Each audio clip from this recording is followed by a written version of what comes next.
वसुदेव सुतं देवं कंसचाणूरमर्दनं देवकी परमानंदं कृष्णं वंदे जगद्गुरुं। जगद्गुरु को याद करते हुए मैं डॉक्टर शैलेंद्र कुमार धर्म मीमांसा चैनल पर सभी सुधी श्रोताओं, विद्वान दर्शकों, धर्मावलंबियों, मित्रों, धर्म ध्वजा ध्वजा फहराने वालों, सभी सनातनियों का हार्दिक स्वागत व अभिनंदन करता हूँ। जैसा कि आपको ज्ञात होगा, अन्यान्य विषयों पर हमारी वार्ता होती है।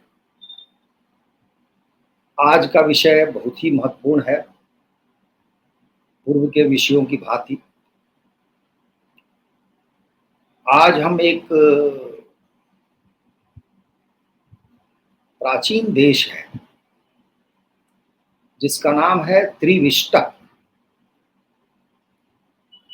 जिसका अपभ्रंश है तिब्बत, उस पर विमर्श करेंगे संक्षेप में, और उसके तात्कालिक कारण पर भी जाएंगे कि क्या तात्कालिक कारण है कि हम आज तिब्बत की बात कर रहे हैं। जैसा कि सभी विद्वानों को ज्ञात होगा, तिब्बत भारतवर्ष का ही भाग रहा है और उसके अनेकानेक प्रमाण हैं, जैसे मानसरोवर, जिसका उल्लेख हमारे शास्त्रों में है और आज भी हमारे देश से तीर्थयात्री वहां जाते हैं।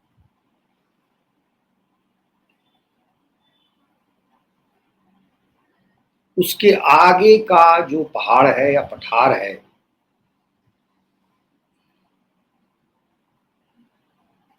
उस पर भी हिंदू देवी देवताओं के वास का वर्णन आपको महाभारत में मिलेगा, पुराणों में मिलेगा।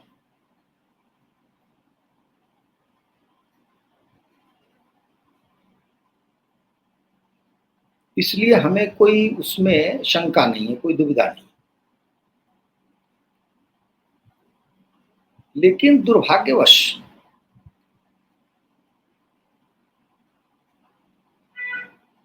उस समय के तत्कालीन प्रधानमंत्री नेहरू, जो स्वयं भारी देशद्रोही थे, कि चीन जहां पर भी अधिकार करता, ये पहले ही समर्पण दे कर देते अपना। तिब्बत पर तो हाल के वर्षों में कश्मीर के जो राजा हुआ करते थे, उनका भी अधिकार था। मेरे पास एक सिक्का है उनका, या नोट है, वो उसकी फोटो है, जिसके लिखा है जम्मू कश्मीर व तिब्बतादि, तिब्बतादि, तिब्बत आदि क्षेत्र के लिए वह नोट जारी किया गया है, रुपया जारी किया गया है।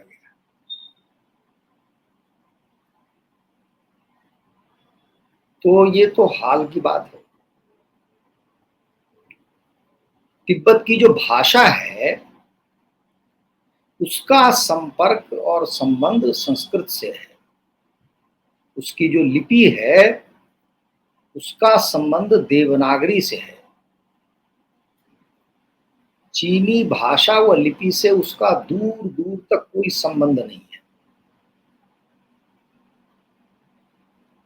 एक समय 7वीं-8वीं शताब्दी में तिब्बत का शक्तिशाली राजा था, उसने चीन को ही जीत लिया था और चीन से कर लेता था। लेकिन आप जानते हैं, चीन कम्युनिस्ट पार्टी का जो दुष्प्रचार है,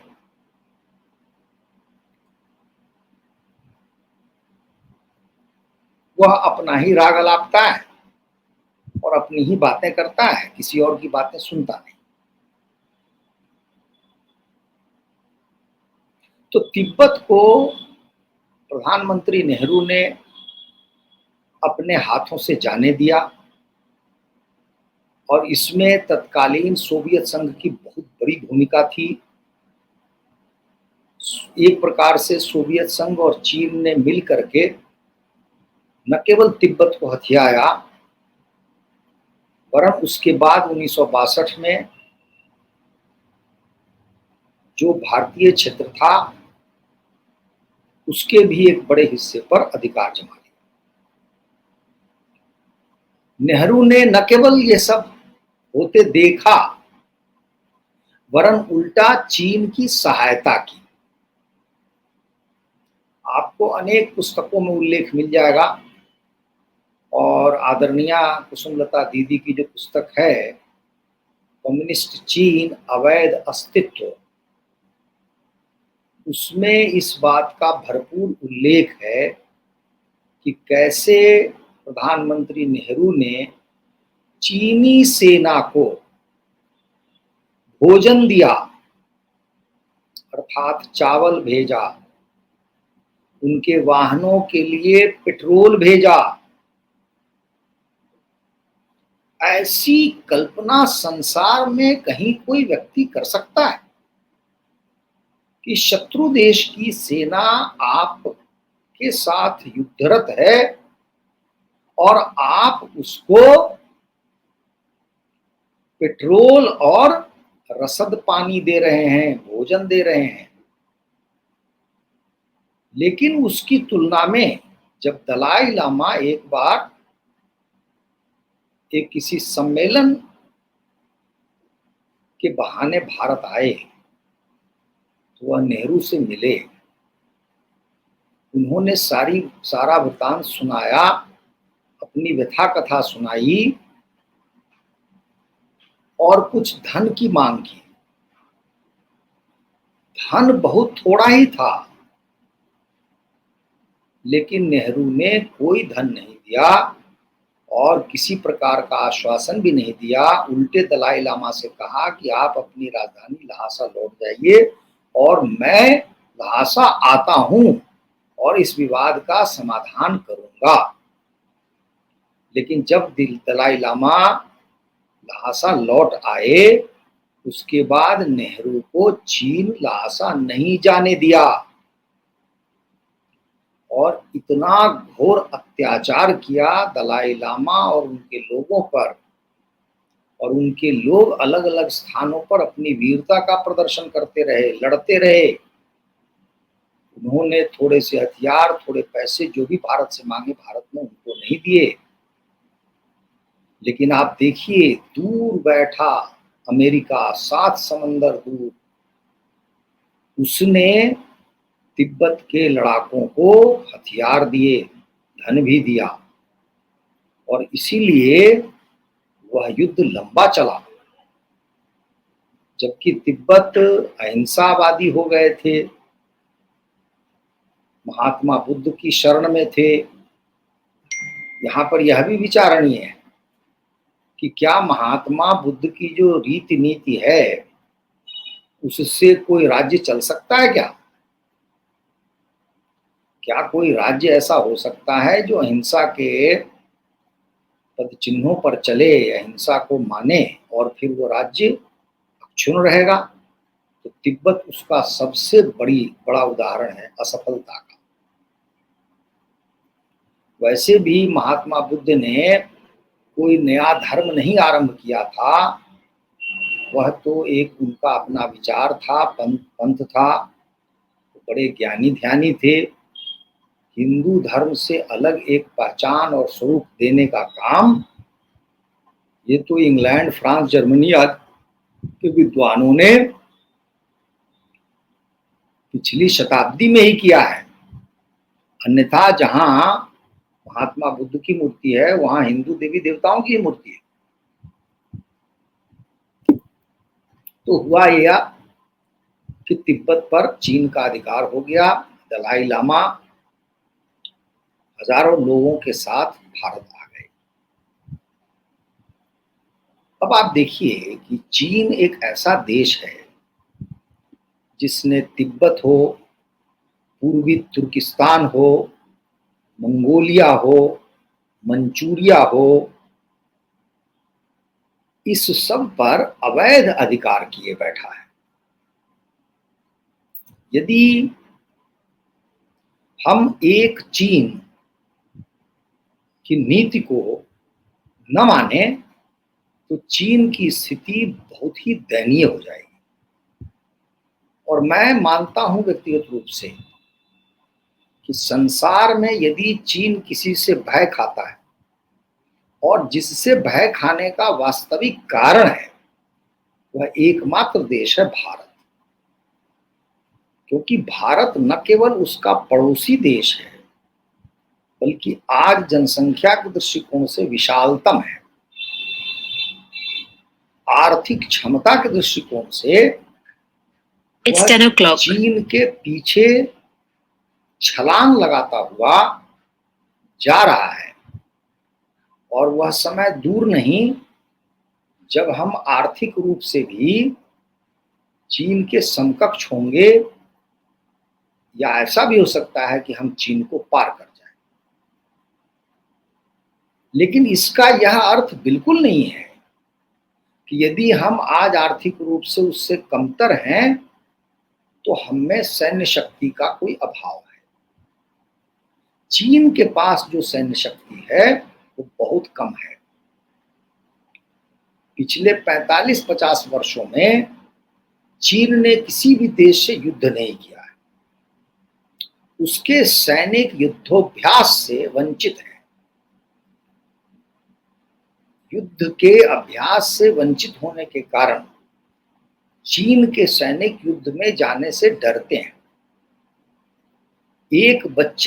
एक परिवार में एक बच्चा हो, इस नीति ने चीन को अंदर से खोखला और दुर्बल कर दिया। एक ही बेटा होगा परिवार, अब वो मरना नहीं चाहेगा, घर वाले नहीं चाहेंगे कि वो मर जाए, इसलिए दूर से गिदड़ भभकी देना, डराना, धमकाना, ये सब काम में चीन लगता है, लेकिन भूमि पर उसके लड़ने की क्षमता नहीं है। यह हमने डोकलाम में देखा है और अन्यत्र भी देखा है। तो अभी हाल में क्या हुआ है जिससे हम आज इस विषय पर विमर्श कर रहे हैं? तो हाल में बहुत बड़ी घटना घटी, और इतनी बड़ी घटना घटी है कि अब चीन के लिए स्थायी संकट उत्पन्न हो गया है और भारत को अनायास बहुत शक्ति मिल गई। अब आप इस परिस्थिति को जरा ध्यान से समझिए। 4 जून को हमारे देश में लोकसभा के चुनाव के परिणाम की घोषणा होती है। सरकार बनने की प्रक्रिया आरंभ होती है। दूसरी ओर अमेरिका से एक बड़ा शिष्टमंडल धर्मशाला पहुंचता है, हिमाचल प्रदेश में। धर्मशाला वह स्थान है जहां पर भारत में तिब्बत की सरकार चलाई जाती है। अर्थात आप कह सकते हैं कि जो प्रवासी लोग हैं उनकी सरकार है। उसमें प्रधानमंत्री, अन्य मंत्री, ये सारे बनाए जाते हैं, उनके चुनाव होते हैं, और भारत भर में फैले हुए जो तिब्बती हैं उनकी वह सरकार होती है। तो ये जो सरकार हैं, पहले उसके मुखिया दलाई लामा होते थे, लेकिन अब दलाई लामा अस्वस्थ हैं, 89 वर्ष के हो चुके हैं, तो इसलिए अन्य लोगों को सरकार में स्थान दिया गया है। तो बड़ी बात यह है कि नैन्सी पेलोसी नाम की जो स्त्री है, महिला है, जो अमेरिका के यूएस कांग्रेस के अध्यक्ष थी, जैसे हमारे यहाँ लोकसभा अध्यक्ष होते हैं, वह यहाँ पहुंची। क्यों पहुंची? तो पहुंचने से पहले अमेरिका में एक क्रांतिकारी घटना घटी। अमेरिका की जो संसद है, कांग्रेस, उसने एक बिल पारित किया है भारी बहुमत से। 300 से ऊपर प्रतिनिधि उसके समर्थन में हैं और मुश्किल से 28-29 लोग उसके विरोध। भारी मतों से एक विधेयक पारित किया जिसका नाम है रिजॉल्व तिब्बत एक्ट। इसमें जो बातें कही गई हैं वो हमारे लिए बहुत महत्वपूर्ण है। उसमें कहा गया है कि चीन तिब्बत में जो कुछ भी कर रहा है वह एक प्रकार से अत्याचार है और उसको तुरंत बंद करना चाहिए। वहाँ की भाषा, वहाँ की लिपि, वहाँ की परंपरा, वहाँ के धर्म, सब पर पिछले 50-60 साल से जो आघात पहुंचाए जा रहे हैं उन पर रोक लगनी चाहिए। क्योंकि चीन तो, कम्युनिस्ट चीन जो है वो विधर्मी है। कम्युनिस्ट चीन जो सरकार है वो विधर्मी है। वह तो नरपिशाचों और राक्षसों की सरकार है। उसको धर्म से कोई लेना देना नहीं। धर्म के मर्म से वो अपरिचित है।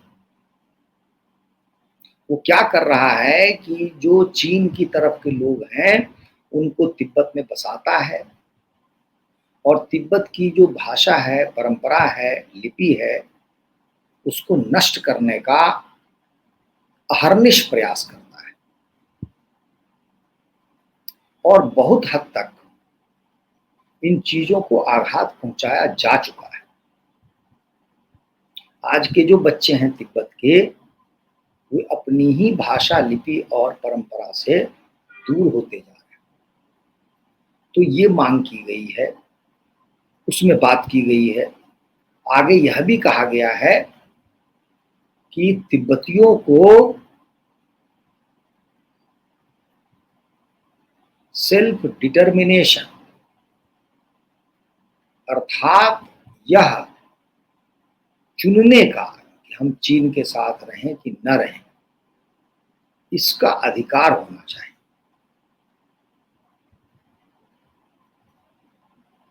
इस प्रकार से जो बातें कही गई हैं वो पहली बार मेरी दृष्टि में इतने स्पष्ट तरीके से अमेरिका ने रखी है। और यह उसकी संसद द्वारा पारित एक अधिनियम है। अर्थात यह पूरे अमेरिका का दृष्टिकोण है। यह बहुत बड़ी बात है। वहां के किसी राष्ट्रपति, उपराष्ट्रपति या सेनेटर या मंत्री का वक्तव्य नहीं है। इसलिए यह चीन के लिए बहुत बड़ा संकट है। उसमें यह भी आह्वान किया गया है कि जो भी देश तिब्बत के पक्ष में, समर्थन में आते हैं, उनका हम स्वागत करेंगे। और चीन के सामने उन्होंने बातें रखी हैं कि आप जो कर रहे हैं वो बिल्कुल अनुचित है। ऐसा कार्य आपको नहीं करना चाहिए और यदि आप करते हैं तो हम उसका मुखर विरोध कर रहे हैं। 2010 तक चीन ने किसी भी प्रकार से दलाई लामा से या इनके लोगों से या किसी प्रकार इन लोगों से संपर्क संबंध रखने का प्रयास किया था। इनके साथ वार्ताएं भी की थी। 2010 से वह क्रम टूटा हुआ है। अमेरिका ने यह बात भी उठाई है कि 14 वर्ष से यह काम क्यों रुका हुआ है, यह चलना चाहिए। तो ये चीन के लिए अपने आप में अप्रत्याशित घटना है और चीन स्वाभाविक रूप से बौखलाया हुआ है। इतना ही नहीं, नैन्सी पेलोसी का जो वक्तव्य है उससे भी चीन को झटका लगा है। नैन्सी ने स्पष्ट रूप से कहा दलाई लामा से मिलने के बाद ये जितने बड़े संत हैं, सज्जन पुरुष हैं, वह तो कुछ बोल नहीं रहे हैं, लेकिन मैं वैसी नहीं हूं। और मैं बताती हूं कि दलाई लामा के चले जाने के बाद भी दलाई लामा की परंपरा चलेगी, दलाई लामा का यशोगान होगा। लेकिन आप शी जिनपिंग, मैं आपसे कह रही हूं, आप जब एक बार चले जाएंगे तो आप चले ही जाएंगे, आप इतिहास से भी चले जाएंगे, आपका कोई नाम लेवा नहीं बचेगा। इतना ही नहीं, यह जो शिष्टमंडल की बैठक हुई यहाँ धर्मशाला में, उसके 2 ही 3 दिन बाद दलाई लामा अमेरिका चले गए अपने उपचार के लिए। वृद्धावस्था है, उनको अनेक प्रकार का कष्ट है, तो उसके निराकरण के लिए वहां गए। अब यहाँ के बाद हम 1 मिनट के लिए अमेरिका को छोड़ देते हैं, तो परिस्थिति क्या बन रही है? ये सारा काम हो रहा है भारत में, दलाई लामा भारत में है, धर्मशाला भारत में है, तिब्बत की जो सरकार है वो भारत में है, हजारों लाखों लोग रह रहे हैं तिब्बती भारत में, पिछले 60-70 वर्षों से रह रहे हैं। तो न चाहते हुए भी भारत ही है वो देश जो पृष्ठभूमि में खड़ा है। और ऐसा नहीं है कि चीन इससे अपरिचित है। भारत भले ही मुखर न हो, लेकिन भारत में हो रहा है तो भारत की सहमति से हो रहा है। धर्मशाला में अमेरिकी शिष्टमंडल आएगा या कौन तय करेगा? इसकी अनुमति कौन देगा? भारत देगा, क्योंकि भारत की अनुमति के बिना अमेरिका क्या किसी भी देश का कोई व्यक्ति हमारे देश में प्रवेश नहीं कर सकता। इसलिए इन सारी चीजों के पीछे भारत खड़ा है और प्रकारांतर से भारत का समर्थन है। अब आवश्यकता इस बात की है कि हम नेहरू की भूल को सुधारें। अमेरिका आगे बढ़ा है, 50 के दशक में भी अमेरिका ने समर्थन किया था तिब्बत का। दलाई लामा को नोबेल पुरस्कार मिलना, और कहा जाता है कि लगभग सभी राष्ट्रपति अमेरिका के दलाई लामा से मिलते आए, तो दलाई लामा का सम्मान करना, तिब्बत पर बार बार कांग्रेस में किसी न किसी समिति के द्वारा विषय को उठाया जाना, तिब्बत पर चर्चा किया जाना,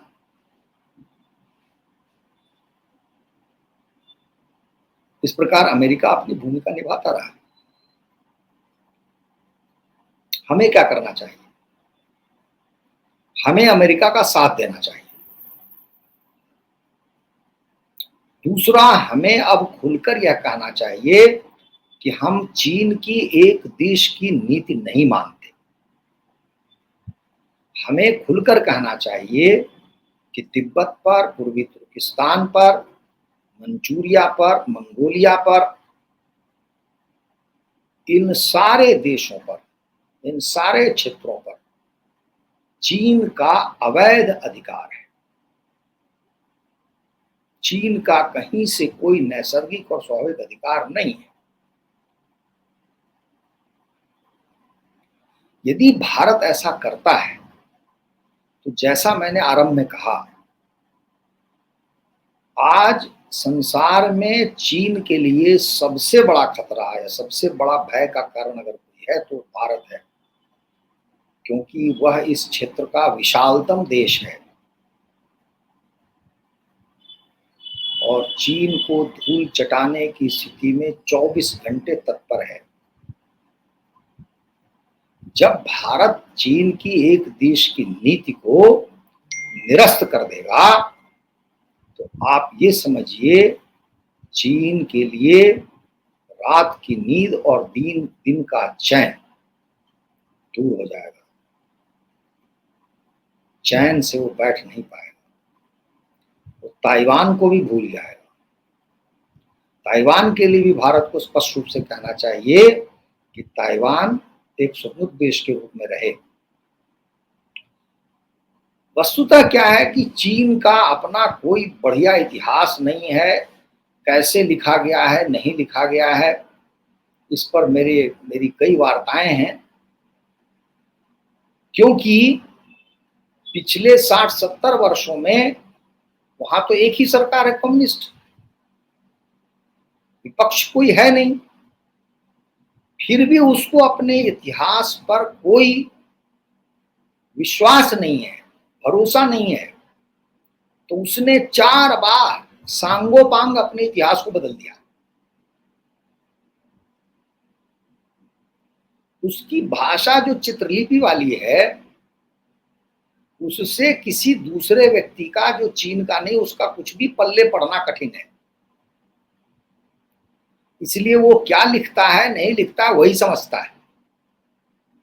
और मैं तो यहां तक मानता हूं कि उसकी जैसी भाषा है, उसमें बहुत गहरी दार्शनिक बातें, धार्मिक बातें, आत्मा परमात्मा की बातें की भी जा सकती हैं। मुझे गहरा संदेह है। तो चीन का जो दावा है इन क्षेत्रों पर, वो सारे के सारे दावे जो हैं कृत्रिम है, उनका कोई आधार नहीं है। दूसरी ओर हमारे पास सारे आधार हैं, हमारे पास सारे स्रोत अभी भी उपलब्ध हैं। महाभारत में अनेकानेक बार यह वर्णन आता है कि चीन भारत का एक उस समय जनपद था। धृतराष्ट्र के सामने भी इसका वर्णन आता है। राजसूय यज्ञ जब महाराज युधिष्ठिर का होता है, उसमें भी चीन का उल्लेख आता है। तो चीन हमारा एक जनपद था और वहां से कर आदि लिया जाता था। तो हमारे पास तो सारे शास्त्र सम्मत साक्ष्य हैं और हम इस बात को जानते हैं। कहीं से भी तिब्बत उसका नहीं रहा है। तो भारत के लिए स्वर्णिम अवसर है। इस अवसर को हाथ से जाने नहीं देना है। जिस समय नेहरू थे, उस समय तिब्बत में जगह जगह भारत का जो डाक सेवा विभाग है, पोस्ट ऑफिस, तो उसके अनेक पोस्ट ऑफिस खुले हुए थे तिब्बत में, भारत के। सामान्य बात थी कि वहां से चिट्ठी पत्री आती जाती थी।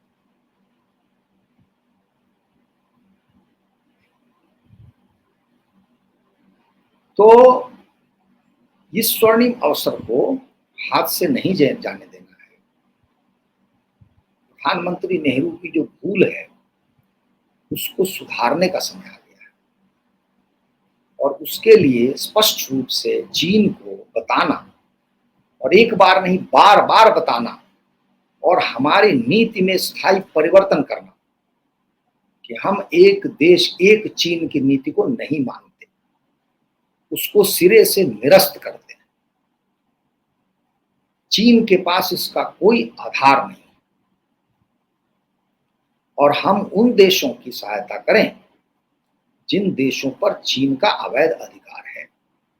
मंगोलिया बड़ा देश हुआ करता था और देखिए कि आज भी जो उस मंगोलिया के इतने बड़े क्षेत्र पर चीन का अधिकार है, उसको इनर मंगोलिया नाम का दिया गया है। मंगोलिया ही नाम दिया गया है, वह चीन का प्रांत है। मंचूरिया से इसका कोई लेना देना नहीं था। जब मंचूरिया का मांचू वंश जब उसकी समाप्ति हुई, तो चीनियों ने ढोल नगारे पीटे कि हमारे ऊपर से विदेशी शक्ति चली गई, हम स्वतंत्र हो गए, मांचू वंश से मुक्त हो गए। तो मंचूरिया तुम्हारा कहां से हो गया? ये जो तुर्किस्तान है, पूर्वी तुर्किस्तान, जिसका नाम वो शिंकियांग देता है या शिंजियांग कहता है, वह कहां से हो गया चीन का? और तिब्बत अकेला ऐसा देश है जो बहुत विशाल है। यह बात भी इस रिजॉल्व तिब्बत एक्ट में कही गई है और यह मांग की गई है कि जिसको तिब्बत ऑटोनॉमस काउंसिल ऐसा कुछ नाम दिया है चीन ने, वो जो पूरा तिब्बत है उसका एक छोटा भाग है। इसके अतिरिक्त 4 और प्रांत हैं जो तिब्बत को ही तोड़ तोड़ के बनाए गए हैं। तो मेरा ऐसा मानना है कि यदि भारत अपना मेरुदंड सीधा कर ले और भारत यदि अपनी नीति में परिवर्तन कर दे, तो चीन समझिए बच नहीं पाएगा। और सबसे बड़ी शक्ति क्या होती है? जीत हार तो बाद में होती है। किसी को रात में न सोने देना, किसी को ऐसा परेशान करना, भय का ऐसा माहौल बना देना कि 24 घंटे वो केवल आपके बारे में सोचे कि अब भारत क्या कदम उठा लेगा, अब क्या कर लेगा। भारत का काम है कि मंचूरिया, मंगोलिया, पूर्वी तुर्किस्तान, तिब्बत, ताइवान आदि को अपना समर्थन दे, यह कहते हुए कि इन सब पर चीन के जो दावे हैं उनका कोई आधार नहीं है ऐतिहासिक, और जो अधिकार हैं वो अवैध है, जो दावा है वो अवैध है। अमेरिका ने अपने रिजॉल्व तिब्बत एक्ट के माध्यम से हमारी थाली में एक स्वर्णिम अवसर परोस दिया है। अब यदि भारत जगता है, यदि भारत इस पर कोई अपना एक निर्णय लेता है, तो आप समझिए चीन के लिए जीना कठिन हो जाएगा।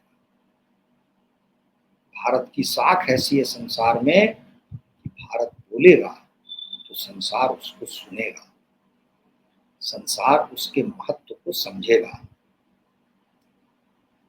यह बहुत बड़ी बात है कि संसार में चीन के मित्र देश नहीं है। चीन के विरुद्ध न बोलने वाले हो सकते हैं, चाहे वो भय से न बोलते हों या स्वार्थवश नहीं बोलते हों, लेकिन उनका कोई हितैषी नहीं है। चीन का कोई हितैषी नहीं है। चीन 14 देशों से घिरा हुआ है, कोई भी देश उसका हितैषी नहीं। आज जो रूस दिख रहा है वह भी उसका हितैषी नहीं है और न चीन उसका हितैषी है। चीन और रूस में निरंतर संघर्ष होते रहे, निरंतर।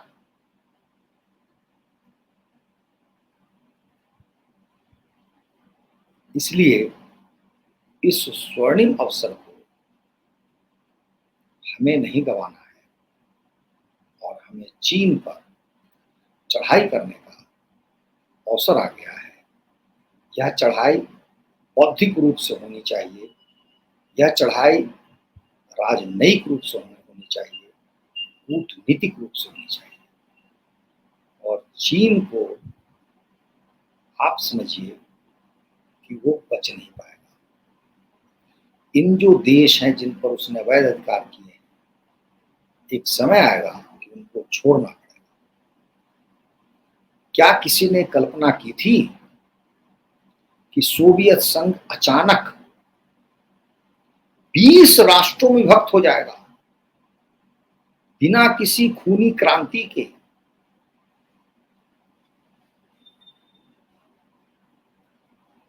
भयंकर रक्त वर्षा के बाद इन क्षेत्रों को मिलाया गया था सोवियत संघ में। अन्य देशों को मिलाया गया था, पोलैंड, रोमानिया आदि को। कितना रक्त बहा था। बिखराव शुरू हुआ तो लगा कि ताश के पत्तों की तरह यह महल ढह गया। तो चीन में ऐसा हो जाए तो हमें और आपको बिल्कुल आश्चर्य नहीं प्रकट करना चाहिए। तो हम आशा करते हैं कि हमारे देश के जो विद्वज्जन हैं इस बात को समझेंगे और इस पर मनन चिंतन करेंगे और एक बौद्धिक वातावरण बनाने का प्रयास करेंगे। इन्हीं शब्दों के साथ मैं अपनी वाणी को विराम देता हूँ। आप सबको सादर प्रणाम। जय श्री राम।